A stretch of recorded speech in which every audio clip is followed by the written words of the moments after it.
Office থেকে বেরিয়ে হাত ঘড়িটার দিকে চোখ পড়ল রঙ্গনার।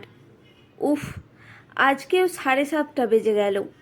সেই সাথে প্রকৃতিও বাদ সেধেছে। এই ভরা বসন্তেও হঠাৎ আসা নিম্নচাপে শহর কলকাতায় আজ বানভাসি। অঝোরে বৃষ্টি নেমেছে অসময়ে, সহজে থামার লক্ষণও নেই। অন্তত আকাশের গতি প্রকৃতি দেখে তাই মনে হচ্ছে। অগত্যা কোথাও আর না দাঁড়িয়ে ঝিলপাড়ের দিকে এগোয় রঙ্গনা এবার। এদিকে বাসের হাল তো খুব খারাপ, তার ওপর আবার এই ঝড় বৃষ্টির পরিবেশ। ঝিলপাড় পর্যন্ত কোনোভাবে পৌঁছতে পারলে ওখান থেকে যা হোক করে শাটল গাড়ি পেয়ে যাবে। মুকুন্দপুরে ওর শ্বশুর বাড়ি, সাথে ছাতাও নিয়ে আসেনি। কে জানতো এরকম বর্ষা নামবে। সল্টলেকে একটি তথ্য প্রযুক্তি সংস্থায় চাকরি করে রঙ্গনা। মাসখানেক হলো বিয়ে হয়েছে ওর। যাই হোক, ঝিলপাড় থেকে একটা শাটল গাড়ি পেয়েও যায় শেষমেশ। গাড়িতে উঠে বসে রঙ্গনা। জানালার কাছে গুড়ি গুড়ি জলের ফোঁটারা এসে জমা হয়। এইসব দিনে মনটা বড়ই স্মৃতিমেদুর হয়ে ওঠে। রঙ্গনার খুব মনে পড়ে 1 মাস আগে ছেড়ে আসা বারাসাতে ওদের বাড়িটার কথা। একান্নবর্তী পরিবার ছিল রঙ্গনাদের। 3তলা বাড়িটার উপরতলাতে বড় জেঠু জেঠিমা আর জেঠতুতো দাদা বৌদি থাকে। দোতলায় রঙ্গনা, ওর মা বাবা, আর একদম নিচে তলায় ছোট কাকু কাকিমা আর রাতুল মানে খুড়তুতো ভাইয়ের বসবাস। এরকম বৃষ্টির দিনে বাবা রেল স্টেশনে এসে দাঁড়িয়ে থাকতো ছাতা নিয়ে এসে রঙ্গনাকে এগিয়ে নিয়ে যাবেন বলে। তারপর বাপ বেটিতে মিলে সাইকেল চালিয়ে বাড়ি ফিরত, সুখ দুঃখের গপ্প করতে করতে। জমে থাকা জলের আর সাইকেলের চাকার ঘর্ষণে একটা অদ্ভুত সুন্দর আওয়াজ উঠত। বাড়ি ফিরতেই মা পিছু পিছু দৌড়াতো মাথা মুছিয়ে দেবে বলে। তারপর আদা দিয়ে চা আর আচারের তেল দিয়ে মুড়ি মাখা। স্বর্গীয় অনুভূতি বোধহয় ওটাকেই বলে। কখনো কখনো বড় জেঠিমা বা ছোট কাকিমা এসে গরম গরম ভাজা বেগুনি বা আলুর চপ দিয়ে যেতেন। কিন্তু বেশিরভাগ ঘরে মেয়েরা বড় হলে যা হয় আর কি, বিয়ে দিতে হবে তো। রঙ্গনার মা আর বাবাও তার ব্যতিক্রম নয়। নিজেদের পারিবারিক মাধ্যমের মধ্যে ভালো সম্বন্ধ আসতে বিয়েটা পাকা করে ফেললেন। আসলে রঙ্গনার স্বামী অর্পণ, রঙ্গনারই ছোট কাকিমার বড়দার ছেলে। একটি পারিবারিক অনুষ্ঠানে রঙ্গনাকে দেখে ওনারা পছন্দ করেন। চাহিদা কিছুই ছিল না, শুধু ওনারা চাইছিলেন জানাশোনার মধ্যে একটি পরিবারের মেয়ের সাথে নিজেদের একমাত্র ছেলের বিয়েটা দিতে। অর্পণদের ছোট পরিবার, ওর মা বাবা আর অর্পণ নিজে। অর্পণের বাবা অবিনাশবাবু অবসরপ্রাপ্ত প্রফেসর। ওনার স্ত্রী মানে অর্পণের মা জয়ন্তী দেবী সদ্য অবসরপ্রাপ্ত সরকারি স্কুলের শিক্ষিকা। আর অর্পণ নিজে খাদ্য দপ্তরের উচ্চপদের আসীন। এরকম পরিবারে বিয়ের সম্বন্ধ কেউ হাতছাড়া করে নাকি? এমনিতে ছিমছাম ছোট পরিবার, কিন্তু রঙ্গনার মনে অনেক অজানা ভয় আশঙ্কা কাজ করত সম্বন্ধটা ঠিক হওয়ার ঠিক পর থেকে। ওদের জমজমাট পরিবার থেকে গিয়ে ওখানে মানিয়ে চলতে পারবে তো ঠিক মতো? অবশ্যই মাসখানেকের মধ্যে ওকে শ্বশুর শাশুড়ি তেমন কিছু বলেনি যাতে রঙ্গনার খারাপ লাগে। তবুও কোথাও যেন কিসের অভাব বোধ করে ও।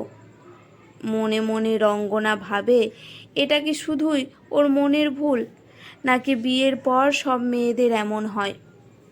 অফিস বেরোবার আগে সকালে উঠে ঝটপট চা আর প্রাতরাশটুকু বানায় রঙ্গনা নিজের হাতে।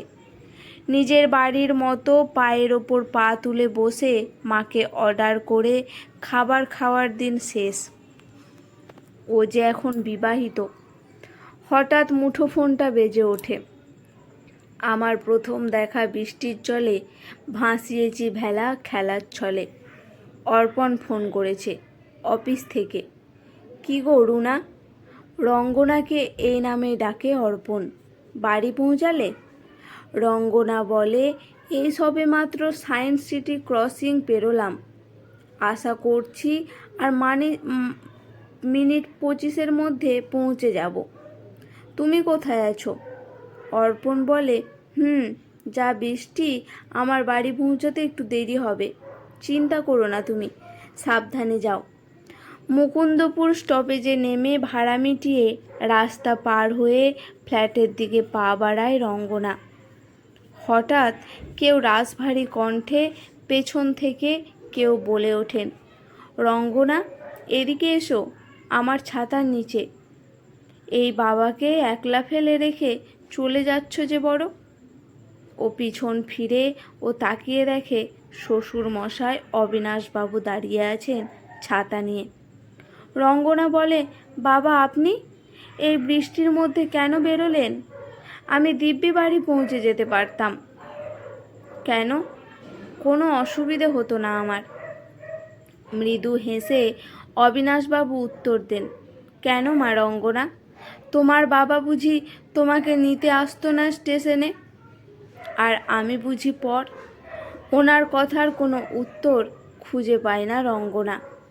সবসময় অর্থনীতির বইপত্র ঘেঁটে চলা এই মানুষটার এসব ছোটোখাটো ব্যাপারেও এত খেয়াল বুঝতে পারেনি রঙ্গনা এই কদিনে। অবাক হবার বোধহয় আর কিছু বাকি ছিল ওর। বাড়ি ফিরে জুতোর তাকে জুতো রাখতে রাখতেই ভেসে আসে আদা চার সুগন্ধ। শাশুড়ি বলেন, যা রঙ্গনা, গিজার চালিয়ে গরম জলে হাত পা ধুয়ে নে, তাহলে আর ঠান্ডা লাগবে না।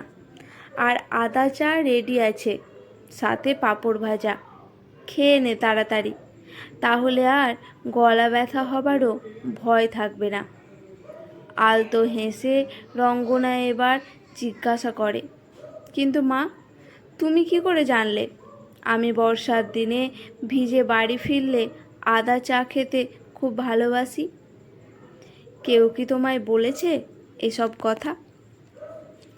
জয়ন্তী পরম মমতায় ওর মাথায় হাত রেখে উত্তর দেন, জানতে হয় রে মা রঙ্গনা। নিজের ছেলের পছন্দ অপছন্দর হদিস যেমন রাখতে হয়, ঠিক তেমন ছেলের বউয়ের কাছে প্রথাগত শাশুড়ি মা থেকে নিজের মা হতে গেলে সেই মেয়ের একটু খেয়াল, একটু ভালো লাগা মন্দ লাগার খবরগুলো তো রাখতে হবে। জানিস রঙ্গনা, আমিও তো একটা মেয়ে। তোর মতো বয়সে আমিও একটা সময় পার করে এসেছি। নিজের জীবন দিয়ে বুঝেছি। এই যে অনেকে বলে বৌমা আমার মেয়ের মতো, এটা আমার ঠিক ভালো লাগে না। মতো শব্দটায় আমার ঘোরতর আপত্তি আছে। ছেলের বউকে নিজের মেয়ে করে নিতে হলে তার সমস্ত কিছুর হদিস রাখতে হবে, যাতে সে যে নিজের বাড়ি ছেড়ে এখানে এসেছে সেই অভাবটুকুও অনুভব না করে। এবার যারে, চাটা তো ঠান্ডা হয়ে গেল এবার। রঙ্গনার চোখে তখন জল। আপাত দৃষ্টিতে রাশভারী অধ্যাপক শ্বশুরমশাই আর চশমা পরা গম্ভীর শাশুড়িমাকে এখন আর পর বলে মনে হচ্ছে না। হঠাৎ আসা বৃষ্টিটা মনের মধ্যে জমে থাকা অভিমানের নিম্নচাপের মেঘগুলোকে যেন পরিষ্কার করে দিয়েছে। ওনাদের হৃদমাঝারে যে স্নেহ ভালোবাসার ফাল্গুধারা লুকিয়ে আছে এতদিন বুঝতে পারেনি রঙ্গনা।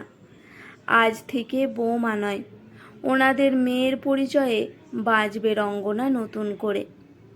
বাড়ি ফেরে অর্পণ গরম গরম ফিশ ফ্রাই নিয়ে। উফ, জমে গেছে।